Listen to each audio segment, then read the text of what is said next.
Hey guys, guess who's back? That's right, Cat in the Pumpkin. You can't actually see the pumpkin because it's hiding back here, but here's the tiny little pumpkin again. This isn't, yeah, no, that's not going to work out. So, I did promise that I would tell you what the scarves were if I could ever figure it out, and I did. And that'll be coming at the end of this video, so you're just going to have to wait around. I noticed in my last video, my bed squeaks a lot, so I'm really, really sorry for that. We're going to try to avoid squeaking the bed as much as possible so that nobody thinks anything awkward's going on in here. You may have noticed the collar stuck around. I actually will explain what it really is when we get around to what was in the box, but for now, it's just the collar.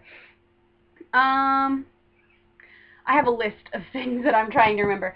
I wanted to tell you that I got houseplants. Look at my beautiful houseplants.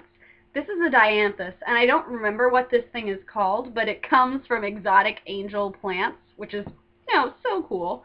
Anyway, I've been trying to remember to take care of them. Hopefully I'll be able to keep them alive. My children, aren't they beautiful? Yes, I called my plants my children. It's the only type of living thing I'm responsible for, and it's the only type of living thing I should be responsible for, because, let's be honest, I shouldn't be allowed to keep things alive. Next thing. Guys, this wolf is going to be in the back of my videos for possibly a long time, and this poor thing needs a name. So let me tell you the story of the wolf. For my birthday last year, my aunt, who is very kind and very loving of all animals, she runs actually a dog rescue. Anyway, for my birthday, she adopted, you know, there's adopt a thing, like you can adopt a road, you can adopt stars. Well, she adopted me a wolf family, but the wolf family doesn't have names. So I have to name this wolf that came along as a symbolic representation of this wolf family that I now own, I guess, in whatever way one could possibly own a wolf. So we need to name the wolf. The wolf is going into the back of this video. Oh, good, you can see it. Okay, so I actually got asked a really weird question this past week. We were talking about, in my psychology class, we were talking about exercising.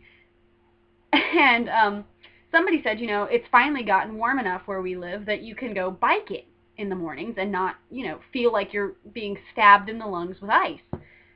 And I just sort of had to laugh because I have both cold and exercise-induced asthma. So biking and being stabbed in the lungs with ice, I completely understand both of those emotions, but I also, you know, cannot relate to people who exercise. And my teacher asked me, you know, when I said I have cold and exercise-induced asthma, well, how do you exercise? And how do you exercise in the winter? And I just sort of sat there and laughed. I didn't have a good response. I don't exercise.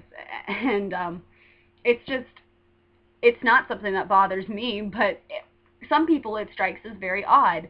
How do you not exercise? I just don't. So anyway, yeah, so that's my other strange story that I decided to share with you. Did the houseplants, did the pumpkin, did the wolf. Oh, I guess it's time for the scarves, guys. Oh my goodness, it really is time for the scarves. So here's the story. The round ones, like this, are essentially infinity scarves from the 50s. They're not very exciting in the realm of exciting things. This is actually a headband. I will never wear it as such. It's going down here, and this mane's just going wild. This red one, apparently my grandmother wore it essentially like a collar. It's very Audrey Hepburn the way she did it, or is it Katharine Hepburn? It's one of the Hepburn sisters. She would just tie it around her neck, which is kind of cute if I did it properly, which involves actually 2 knots as opposed to 1.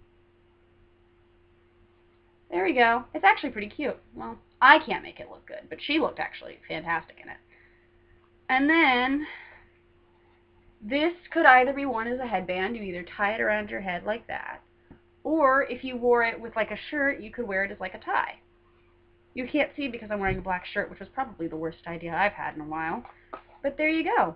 So that's the scarf question. Now we know. We've waited around an entire week to find out what those ridiculous things were. And now we know. Alright, so if you haven't subscribed to my channel yet, subscribe down there. I will eventually figure out how you're supposed to actually link it in the video. But until that such day that I figure that out, you'll just have to go down and click on the button like everybody else. You plebs. if you have any questions, you can ask them down there in the comments. I really hope that if you do have questions, you ask them, as opposed to just keeping them to yourselves. Maybe somebody else has the same question as you. How will I ever know? If you have any naming suggestions for the beautiful wolf in the background, please feel free to name the wolf. As of right now, I don't believe the wolf has a gender, so you can either do gender-neutral names or gender-specific names, and I don't think the wolf will care. After all, it is a stuffed animal, but I feel like we should represent its life choices. So, yeah, I guess that's everything. The collar's going to stick around. The pumpkin will be here next time you come back. The wolf will be here, and I'll be uploading every Tuesday. This is Big Cat and the Pumpkin. It's good to see you again.